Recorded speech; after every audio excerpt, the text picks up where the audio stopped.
반갑습니다. 아파트 사이클 연구소 소장 이현철입니다. 배짱입니다. 반갑습니다. 네. 네. 선생님, 요즘 시장의 분위기를 보면요. 네. 정말 많이 좀 의견이 갈리는 것 같아요. 네. 어떤 곳에서는 신고가가 터지고 있다. 네. 어떤 곳에는 또 매물이 안 나간다. 네. 매물이 쌓이고 있다. 네. 그리고 또 금매는 소진된다. 정말 많은 기사들이 나오고 있어요. 네네. 그래서 그런지 앞으로의 시장 분석을 하는 전문가들의 의견도 많이 갈리는 것 같습니다. 네. 근데 이게 정말 좀 지금 이 시기에 이렇게 시장 분석을 하는 게 너무 좀 힘든 것 같아요. 보이는 걸 믿기에도 너무 이게 다양하게 보이니까. 네네. 그래서 뭔가 좀 나만의 기준, 소장님 항상 말씀하셨잖아요. 네네. 뭔가 나만의 기준을 가지고 시장을 분석하고 해야 된다 했잖아요. 네네. 그래서 그런 게 좀 있으면 소장님께서 좀 속 시원하게 좀 알려주셨으면 좋겠어요. 아까 도입부에 말씀하셨던 그런 상황들은 항상 약간 변곡점에서 나타나는 대부분의 네. 현상들이에요. 그러니까 뭔가 변할 때 기존에 나타났던 현상, 네. 그리고 새로운 현상, 이런 게 이제 나타나면서 뭔가 혼재의 양상이 벌어지는 그런 네. 상황인 거죠. 지금 벌어지는 상황만 보자면 떨어지는 것을 어느 정도 좀 멈추고 상승 전환의 느낌이 있는 그런 상황인 거는 확실히 맞습니다. 그래서 네. 지금이 이제 상승으로 계속 갈 것인지 아니면 상승 흐름이 약간 나타나다가 다시 하락으로 갈 건지 이제 네. 이걸 이제 구분해야 되는 이런 시점인 거예요. 부동산이라는 게 자산이 정말 전 재산이 들어가는 거잖아요. 네. 그래서 지금 이 시점에 뭔가 내가 앞으로의 시장을 잘못 분석했다가는 정말 이 전 재산을 날릴 수도 있는 거잖아요, 솔직히. 네, 네. 정말 좀 신중하게 봐야 될 것 같거든요. 사실 이거를 볼 때 자기만의 이제 기준 이런 것들을 가지고 있으면 좋은데 사실 봐야 될 건 너무 많은데 간단하게 볼 수 있는 방법을 보면 수요 공급을 보면 돼요. 다른 분들이 막 견해를 밝히면서 수요 공급에 대한 얘기를 대부분 하거든요. 네. 근데 굉장히 좀 편협된 그리고 잘못된 기준을 가지고 얘기하는 경우들이 너무 많아요. 그래서 네. 그거를 좀 확고하게 가져보는 시간을 가져보면 좋을 것 같습니다. 그럼 전체적으로 큰 틀은 수요와 공급을 확실하게 그렇죠. 살펴보면 된다. 그러니까 처음에 이제 수요를 보자면 부동산의 수요자는 사실 유형이 다양하지 않거든요. 예, 무주택자, 그 다음에 주택 보유자 둘로 나눌 수 있어요. 네. 네. 그 다음에 이제 조금 더 세분하자면 주택을 한 채 보유하고 있느냐 아니면 여러 채 보유하고 있느냐. 크게 나누면 이렇게 세 부류로 나눌 수가 있습니다. 그래서 무주택자, 일주택자, 다주택자. 이 사람들이 수요자예요. 이 외의 사람은 없습니다. 네. 네, 뭐 법인이라고 해봤자 법인은 다주택자죠. 그래서 이 사람들이 매수 행위를 지금 어떻게 하고 있느냐. 네. 그리고 이 사람들이 매수할 수 있는 조건들이 잘 갖춰져 있느냐, 분위기가 만들어져 있느냐, 이런 걸 좀 따져보면 되는 거고, 네. 그 다음에 이제 공급 측면에 있어서 따져보면 되는 거예요. 그래서 먼저 매수자의 입장을 보면 무주택자들이 집을 사느냐, 네. 적극적으로 사느냐, 이런 걸 보면 조건이 갖춰져 있어야 돼요. 상승장 때 무주택자들이 이렇게 집을 샀던 이유 아니면 조건 이런 것들을 따져보면 무주택자들은 조금 더 시장에 다주택자보다는 부정적인 사람이 많습니다. 그러니까 이제 집을 안 사고 있었던 거죠. 부정적인 시각을 많이 가지고 있던 사람들이 집을 살 수 있는 조건은 거주 환경이 불안해야 돼요. 계속 가격이 올라가고 임차 시장도 막 들썩들썩 거리고 그래서 어쩔 수 없이 매수 시장으로 가거나 돈이 없어도 막 연끌을 해야 되고 이런 상황이 돼야 되는데 지금 상황을 보면 거주하는데 사실은 불편함이 별로 없거든요. 그렇죠. 무주택자는 지금 전세 혹은 월세로 살고 있을 텐데 네. 지금의 그 시장은 좀 안정적이다. 약간 볼 수 그러니까 있잖아요. 약간의 불안점이라면 오히려 전세가가 떨어지면서 보증금이 혹시 날리지 않을까 뭐 이런 걱정. 네. 아니면 이제 기존에 좀 전세가를 높게 계약을 했던 분이 이제 전세가 떨어질 때 이 못 받는 거. 네. 근데 이거는 과거에 2년 전에 있었던 상황이 이제 변하면서 네. 생기는 거지 그거 자체를 흔드는 건 아니거든요. 그렇죠. 이것 때문에 집을 사야겠다 이런 마음은 안 드는 그렇죠. 거죠. 네. 그러니까 좀 일시적인 트러블, 어려운 점이 있었던 거지 이걸 해결하고 나면 주거 환경이 오히려 더 좋아지는 거예요. 왜냐하면 전세가가 싸졌기 때문이죠. 그렇죠. 전세가가 싸졌기 때문에 굳이 매매로 애써서 막 가야 될 필요성을 못 느끼는 사람들이 훨씬 더 많다는 얘기죠. 네. 그러니까 지금 무주택자 중에 집을 사는 사람들은 뭐냐면 완전히 실거주보다는 진짜 투자로만 생각하는 무주택자들. 그래서 보면은 전에도 우리가 영상에서 얘기를 했지만 20대, 30대들이 지금 많이 산다고 했잖아요. 맞아요. 네. 그러니까 20대, 30대들은 그 전까지는 실질적인 주택 매수의 주체라기보다는 부모님 세대에 얹혀 살면서 시장을 한번 맛보고 나니까 이걸로 돈을 벌 수 있겠구나라는 걸 느끼는 사람들. 그런 사람들이 지금 많이 떨어졌다. 생각해서 이제 가격의 메리트를 느끼고 네. 매수 주체로 나서고 있는 사람들인데 여기서 시장을 많이 겪었던 무주택자들은 사실 거의 안 움직이고 있어요. 왜냐하면 너무 거주 환경이 너무 좋거든요. 거주 환경도 좋고 매매가도 떨어지고. 그렇죠. 그러니까 굳이 지금 무리해서 매수를 할 필요성을 느끼지 못하는 사람들이 훨씬 더 많다는 얘기죠. 그렇죠. 소장님 말씀 대로 원래로 보면 부정적인 시각이 더 강했었으니까. 그렇죠. 그래서 무주택자들이 적극적으로 매수에 임해야 상승 여력이 있는 거예요. 그런데 지금 그런 분위기가 아니다. 그럼 가장 큰 매수 주체자로 보면 무주택자인데 네. 이 무주택의 적극성이 좀 떨어진 아, 상황이라는 근데 거죠? 가장 큰 매수 주체는 아니에요. 그런가요? 네네. 오. 실질적으로 가장 큰 매수 주체는 다주택자들입니다. 다주택자. 다주택자들이 주로 집을 샀다 팔았다 하면서 매수를 많이 하지 무주택자들은 실질적으로 주택을 구매하지 않으면서 네. 시장에 참여자에서 빠져 있었잖아요. 지금의 규제는 네. 뭔가 무주택자들이 그나마 좀 살 수 있는 조건이다 보니까 네. 지금 산다면 그래도 무주택자가 제일 많이 살 거다 이런 얘기도 많이 하잖아요. 그러니까 그거는 굉장한 확증 편향 같은 게 많이 들어가 있는 거예요. 네. 예를 들면 상승장 때 돌아보면 규제가 생긴 시점이 언제냐면 2018년, 19년 이후예요. 그 전에는 규제라는 게 아예 없었어요. 근데 2018년, 19년까지 계속 집값이 올랐단 말이죠. 네. 그동안에도 무주택자들은 조건이 엄청 좋았어요. 안 샀잖아요. 그때는 안 샀다. 네. 다주택자들이 많이 샀다는 그렇죠. 거죠. 2018년까지는 갭 투자 위주의 시장이었어요. 그리고 무주택자 안 사다가 언제 샀냐? 2020년 이후부터 매수를 하기 시작하는 거예요. 네. 그러니까 무주택자들은 시장에 부정적이기 때문에 네. 어느 정도 가격이 많이 올라야 그때부터 주거의 불안감을 느끼기 시작하고 그때부터 매수에 들어가는 거예요. 규제가 없어졌다고 해서 이 사람들이 매수로 변환을 하느냐? 이게 아니란 얘기죠.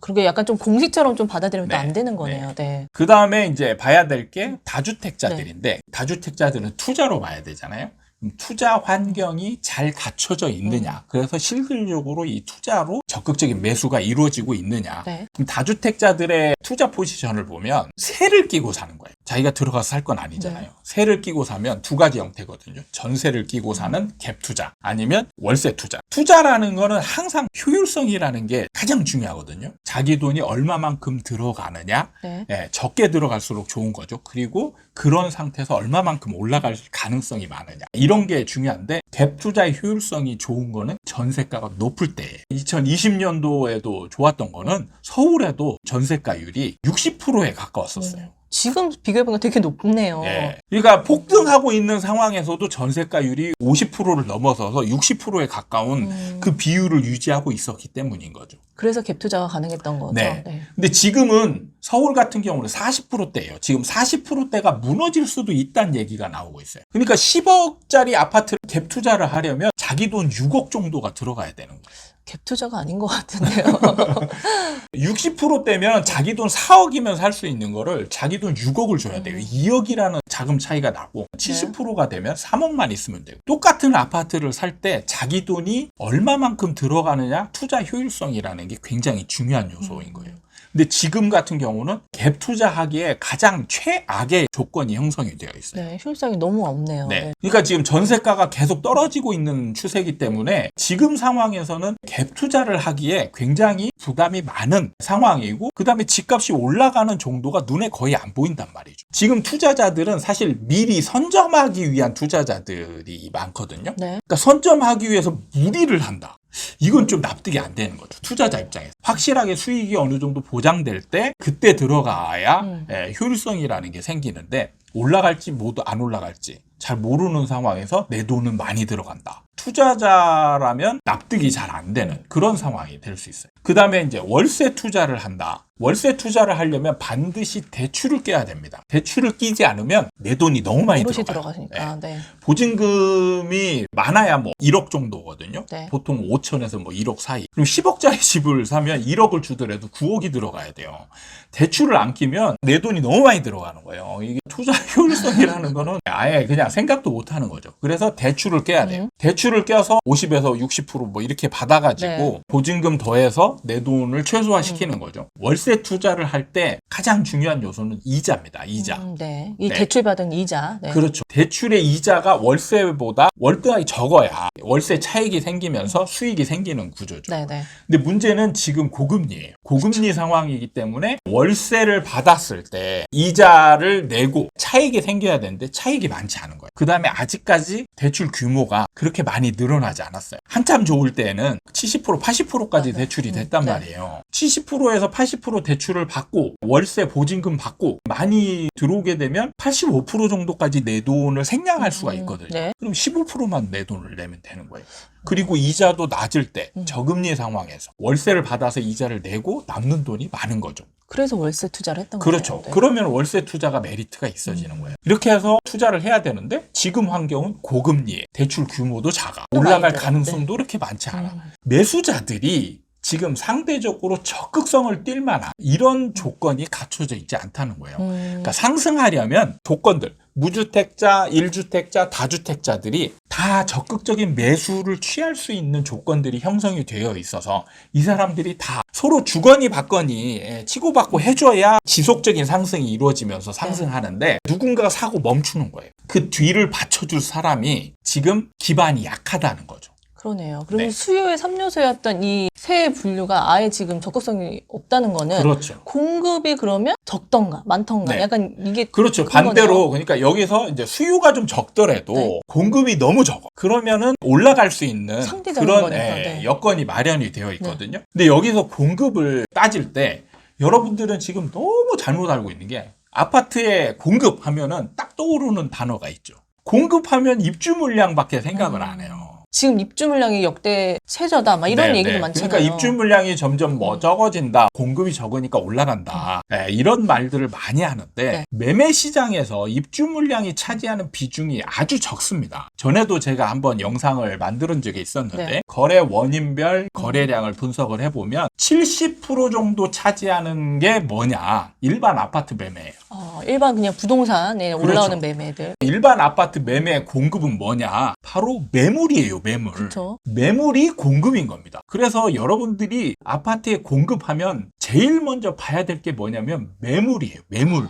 일반 매물. 매물의 증감. 그래서 지금 바로 그래프를 보면서 한번 따져볼게요. 네. 그래서 매물의 증감을 가장 좀 잘 표현하고 있는 부동산 사이트가 아실입니다. 아실이 그래프로 좀 잘 표현을 하고 있거든요. 아실 홈페이지에서 보면 매물 증감이라는 이 메뉴가 있어요. 여기 보면 이제 시도 있고 시군군인데 크게 보시는 게 좋습니다. 시도로 보면 밑에 이제 지금 매물이 증감된 순으로 이렇게 쭉 정렬이 돼 있거든요. 그래서 지금 일단 제일 위에 있는 한번 경기도부터 보겠습니다. 자, 경기도의 매물 증감을 보면 이렇게 색깔별로 파란색, 주황색, 초록색. 그래서 파란색이 매매 그래프고요. 그 다음에 전세가 이제 황토색이고 초록색이 월세인데 이걸 같이 놓고 보시면 안 돼요. 이걸 같이 놓고 보면 얘가 약간 왜곡이 됩니다. 그래서 하나씩 지워서 하나씩 보시는 게 좋습니다. 매매부터 볼까요? 네, 매매를 보려면 전세와 월세를 지우면 그러네요. 자, 매매만 이렇게 나오죠. 세 개를 다 동시에 보이기 위해서 다시 한번 볼게요. 자, 매매를 밑으로 깔아버렸어요. 깔아버리니까 그래프의 기울기 크기가 이렇게 굉장히 작아지거든요. 그래서 위에 있는 것들이 매물이 뭔가 많아지는 것처럼 이렇게 보이거든요. 그래서